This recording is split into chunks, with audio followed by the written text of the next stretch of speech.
Hi everyone, welcome back to my channel. It's Nellavision, where we discuss movies, memoirs, and so much more. Today's movie we're discussing is Tyler Perry's Why Did I Get Married?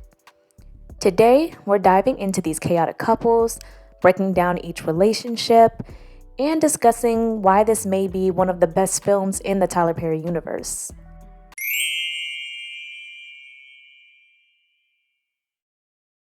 The story centers around four couples who have been friends since college. They embark on their annual couples trip, where they work on their marriages and ask the question, why did I get married? The movie begins at a university where Patricia, played by none other than Janet Jackson, is talking about her latest book. Meanwhile, nosy students are like, no honey, we want the tea on that last book you wrote about your friends. And through that, we are introduced to each of the couples. The first couple we're introduced to are Diane and Terry. We first meet them when they're driving to Colorado for the couples trip. Diane is a successful lawyer addicted to her BlackBerry, and Terry is a physician.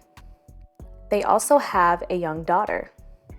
Diane's laser focus on her career makes her emotionally unavailable, making Terry feel like an afterthought. They have a small spat in the car when Terry questions Diane on being more concerned with work than with him and their family. Diane is offended by that. While Terry openly voices his feelings about feeling neglected by his wife, Diane just continues on her phone.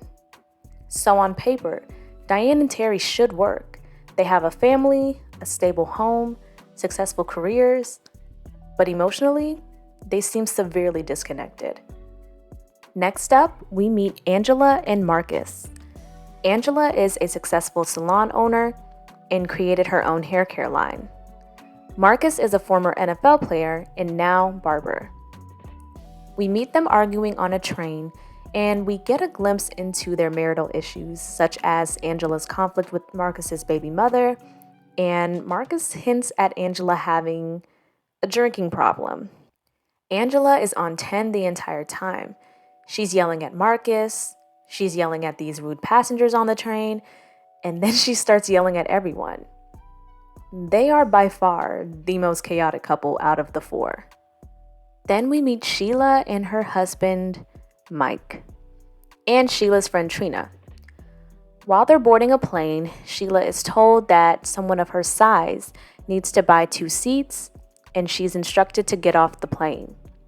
Mike, already showing how horrible of a husband he is, doesn't comfort her, doesn't even leave with her, and he even makes a joke about her weight. This is a common occurrence throughout the movie. He tells her to drive to Colorado, gives her some money, and a weak pat on the back as she leaves. And Trina, being the amazing, loyal friend that she is, just stays on the plane with Mike, her friend's husband, while her friend is about to drive hours to another state. And we'll see why later. And last but not least, we have Patricia and Gavin. Patricia is a psychologist and best-selling author who wrote the book based on the relationships of her friends. And Gavin is a successful architect. This couple is the nucleus of the group, in my opinion. I'm going to mention that a bit later in the video, but they both seem like the voices of reason to their friends when talking about their marital struggles. We also learn early in the movie that the couple recently lost their son, and we'll touch on that a bit later in the video. So now let's get into this messy marriage retreat. As the couples are arriving to the cabin, they start catching up with one another. Angela informs the girls on the drama between her and Marcus's baby mama, and is convinced that Marcus is cheating. Meanwhile, Terry and Marcus are outside, and Marcus reveals that he caught an STD from cheating. So he thinks. And Terry says that he and Diane haven't been intimate in months. Then Mike shows up with Trina, not Sheila, not his wife. The girls berate Mike for having Sheila drive up to the cabin by herself. Trina claims that Sheila invited her because there's an extra room. Angela immediately side-eyes the whole situation. Well, honestly, all of the girls do, but Diane and Patricia awkwardly try to play nice. That night, over games and drinks, Patricia reveals she's receiving an award and invites the crew to the gala. Of course, Angela and Marcus start arguing, and Patricia and Gavin step in as the voices of reason. Meanwhile, Mike and Trina are out here flirting in plain sight, just to keep keying. So we're left with the men, and they talk outside and they tell all their business. Mike admits that he's cheating on Sheila with Trina. Marcus is cheating on Angela with his child's mother. Terry and Gavin call them out. And while her husband is talking about his indiscretions and infidelity, Sheila is literally driving up a mountain to save her marriage. But she ends up at Sheriff Troy's office for the night because he tells her that she can't drive through the snowstorm. But this man ends up being a pivotal figure in her story. The next morning, Angela tells Patricia and Diane that she saw Mike and Trina together the night before. But they decide not to say anything because either Sheila might not want to know or, people might get upset when you want to bring up their spouse's infidelity. I would have told her.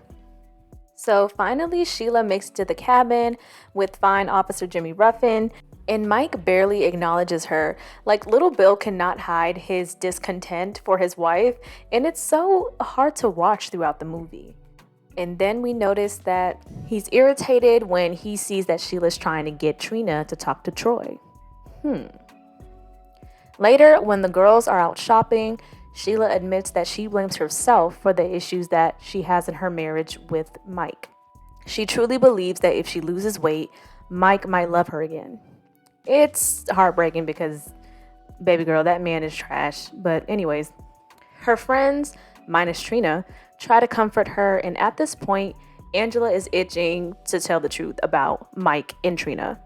We also get another scene with the men, and later Gavin schools them on the infamous 80-20 rule. In most cases, in marriage, you're only going to get 80% of what you need. That's it. Now, here comes this woman offering 20%. Now, 20% looks real good when you ain't getting it. But the problem is you're going to leave 80 thinking you're getting something better, and you end up with 20. That makes perfect sense to me. This rule basically states that most men get 80% of what they need from a marriage, yet they tend to go after the 20% that someone outside of the marriage can provide for them, because it appears to be more appealing, but in the end it really isn't. And we see this rule come up again later on in the movie. That evening, everyone is having dinner, and Mike is getting salty because Trina is flirting with Sheriff Troy. And Angela peeps that Mike is getting a little salty because she's like, why can't this single woman and this single man hang out? All hell breaks loose, honey. Angela finally admits to Sheila that Mike is sleeping with Trina behind her back. And then the camera pans to Diane, Gavin, Terry, and Patricia looking guilty and sad. Like, yes, all of y'all knew that this man was cheating and y'all didn't say nothing. And then Mike admits to it, but then he deflects and decides to air out each couple's dirty laundry in the following order.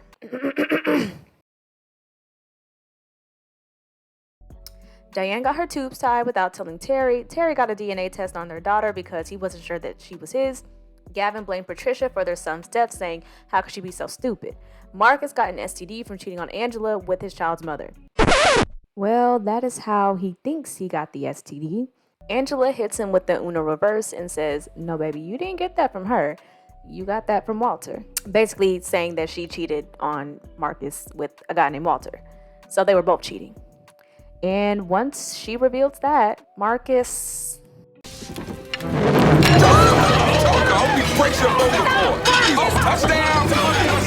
And mind you, in the middle of all this chaos, Sheila is sitting there and processing what is happening right now.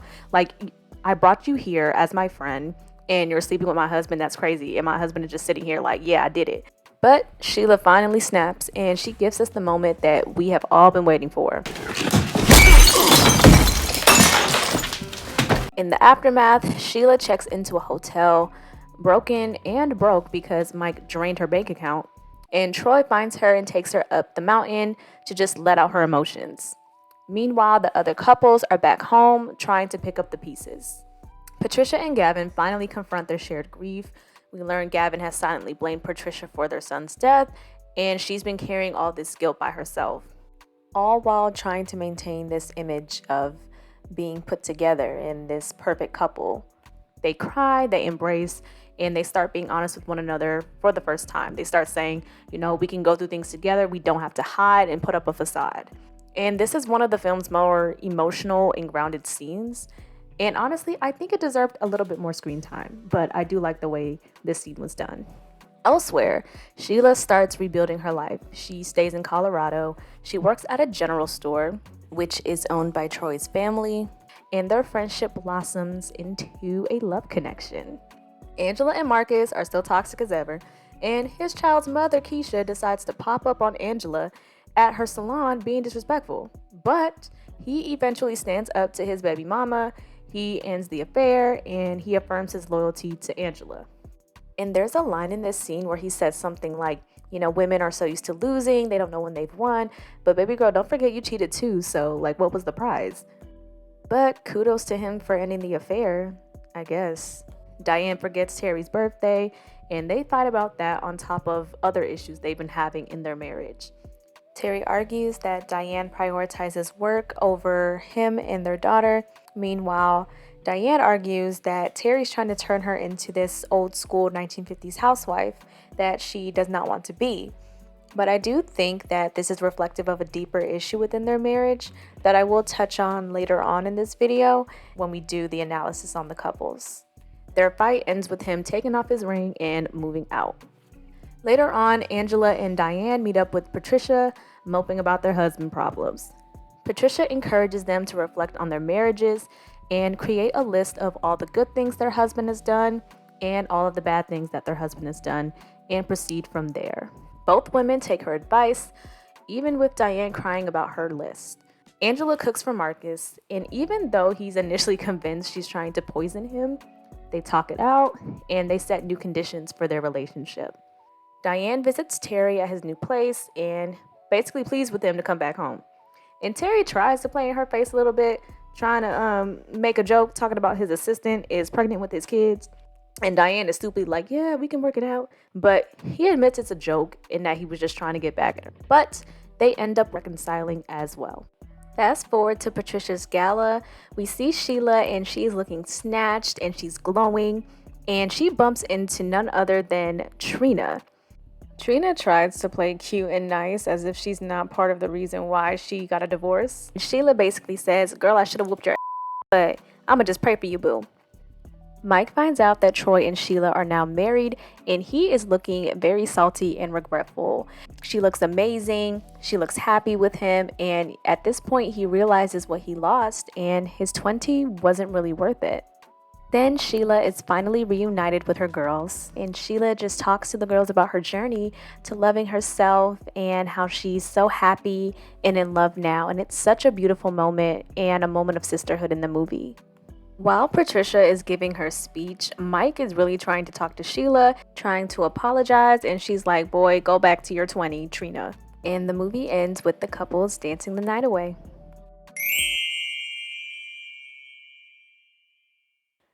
Now let's talk about these couples, child. I'm gonna start with Michelle and Medea, Diane and Terry.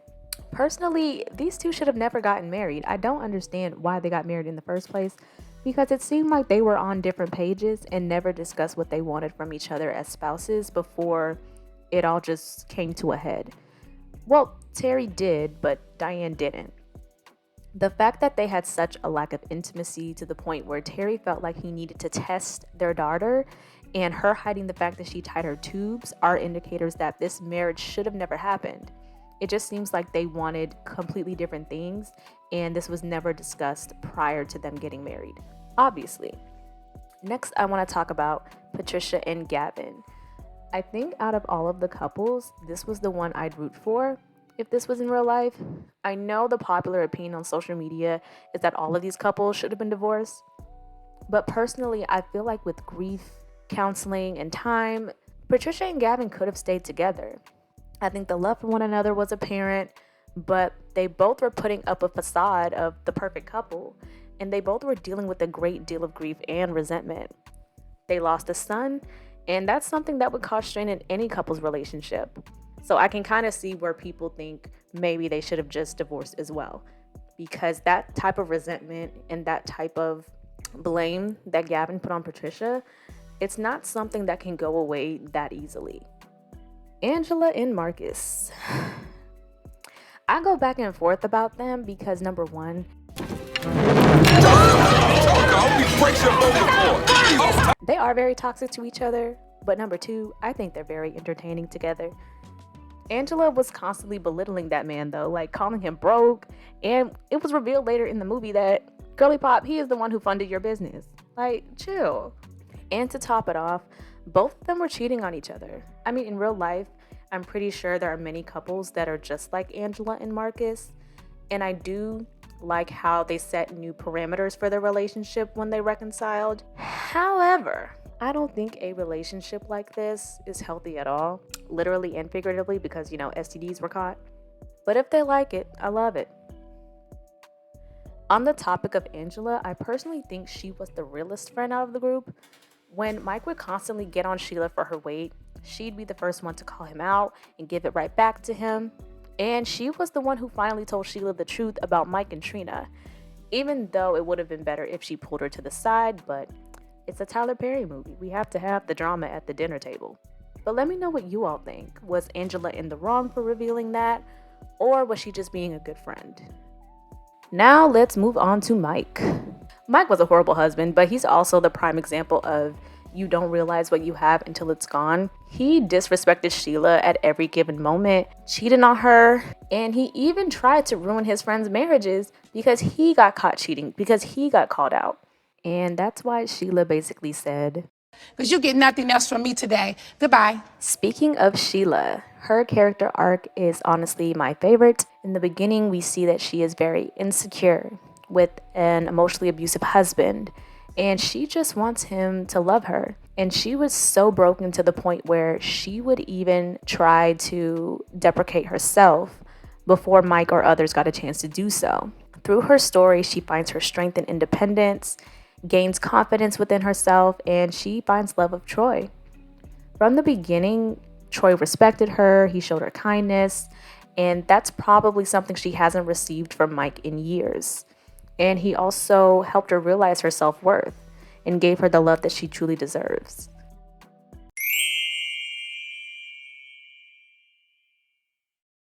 As for my thoughts on the entire movie, Why Did I Get Married is honestly in my top 3 Tyler Perry movies. I do think the story was pretty solid, and I like how each of the couples got a decent amount of screen time. One issue that I have with Tyler Perry's newer movies that I don't have with this one is that it seems like once we get to the climax, there isn't enough time left in the movie for a resolution or to wrap up the story. It's like there's this big plot twist near the end of the film that doesn't make sense and isn't explained thoroughly. I think with Why Did I Get Married, he did tell a complete story, and I liked how he wrapped up each of the couple's storylines. I am also a sucker for an ensemble cast movie, and I can honestly say every single person in the cast did their thing. On top of that, it has excellent rewatch value. In fact, Why Did I Get Married has become one of my main comfort movies that I watch every few months. So that's all for my recap and review of Tyler Perry's Why Did I Get Married? What are your thoughts about each couple? Which couples do you think should have broken up? And what are some themes or moments in the movie that stood out to you that weren't discussed in the video? Let me know your thoughts in the comments. Don't forget to like, comment, and subscribe, and stay tuned for my next video. Thanks for watching.